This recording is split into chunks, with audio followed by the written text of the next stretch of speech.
My garbage person of the week is gonna have to be Donald Trump. Actually, for the same reason that he was Brett's garbage person a couple of weeks ago, I think. And it has to do, not him, it has to do, Trump is my garbage person of the week. And it has to do with golf because he announced, against all of our understanding of how this works, that, he won another championship at golf.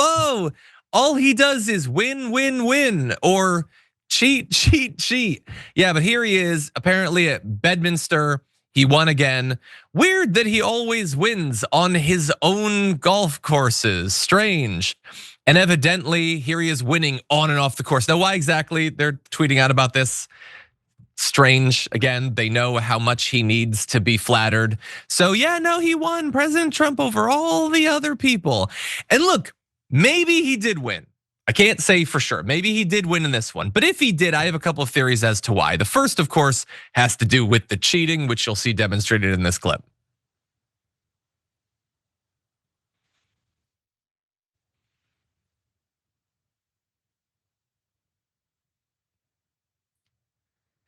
Yeah, that's not how that's supposed to work. I mean, you're playing casually, whatever.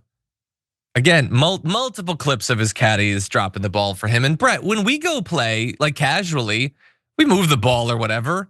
Like he does it when he's really playing, and he does. There's nothing he's done in his life more than golf. If he likes golfing, why cheat? Just do the hard shot. You should want a challenge. That's the fun thing. Like when I was playing volleyball like 4 times a week, I wasn't asking for simple sets. I was going for the ones. I was trying to do stuff that's a little bit more impressive. But he's so pathetic. He wants the wins, but he doesn't have to work for it.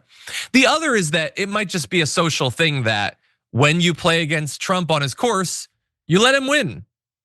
That'd be the easiest thing in the world. You just let him win because you know how important it is to him. It's pathetic that this elderly man who's achieved so much in his life or has been handed so much, the wealth and all that, would need people to let him win. But I feel like that's also a potential explanation. What do you think? Yeah, it's just so on the nose, dude. Like, so one of the things about Kim Jong-il that was like, there is like a legend that the dictator of North Korea shot an 18. He had 18 holes in one. And the myth was that he also never like pooped. And it's crazy the crossover in that. And as I've said on the show for years, like part of fascism is being weird, is just going for it. And it is insane. Is for most of these countries to end up with a dictator. If you ask them before they had a dictator, it would be insane for them to do it. So you just help people become insane. And saying that you are the best golfer in the world is part of that. Saying that doing these photoshops where he has like awesome abs when you know he looks like a human beignet, that's ridiculous. And that is insane. And they help you be insane. And if you play on your golf courses for long enough, as much as he does, you should be excellent.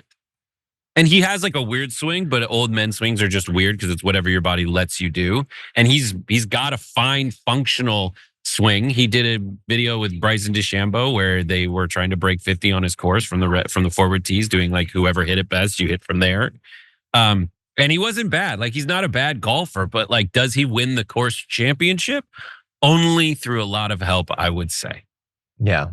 And again, it's not really about did he win a particular one. It's that he claimed in 2019 to have won 18. He's won multiple since then.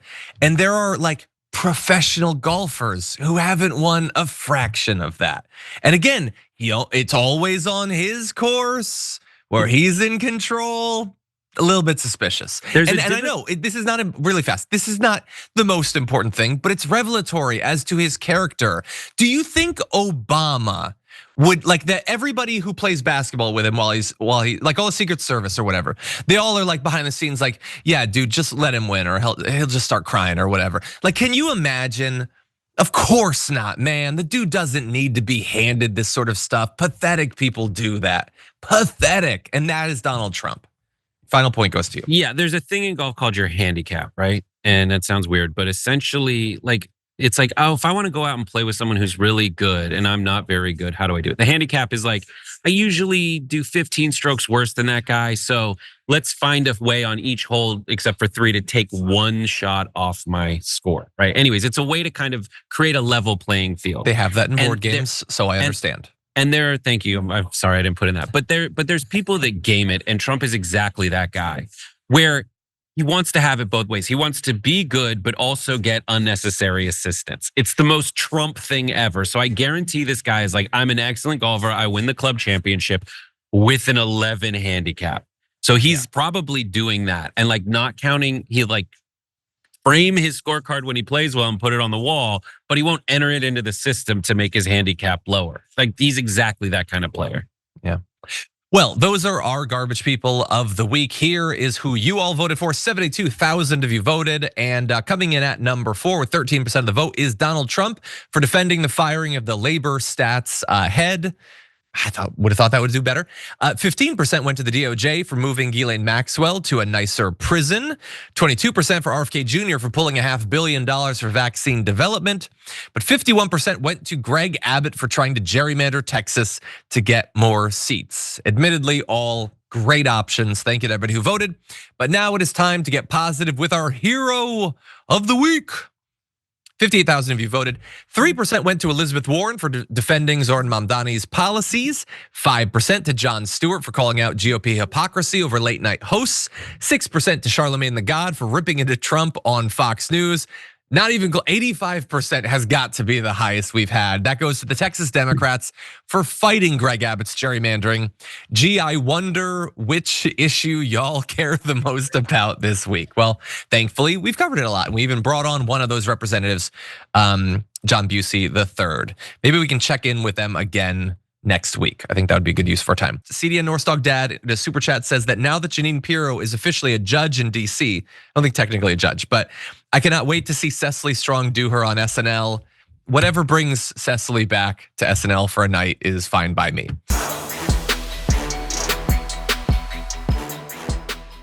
If you enjoyed that, make sure that you never miss another video by subscribing. And if you want a little more, consider hitting the join button and becoming an actual member. But you're probably wondering, why the hell would I do that, John? First off, calm down. The stakes in this are very, very low. But also, when you click the join button and you become a member, you get access to bonus content that I make every week, and it's a ton of fun. You get access to tons of custom emojis and more besides that. By the way, if you join at tier 3, you even get access to a monthly member hangout with myself and other awesome people, and we always have a great time. By the way, you'll get all that going forward, but you also unlock years of the back catalog. That is literally 100 or more bonus clips, top 10 lists, debates, and more. What are you waiting for? Click the join button below. Your support powers our show, and we couldn't do it without you.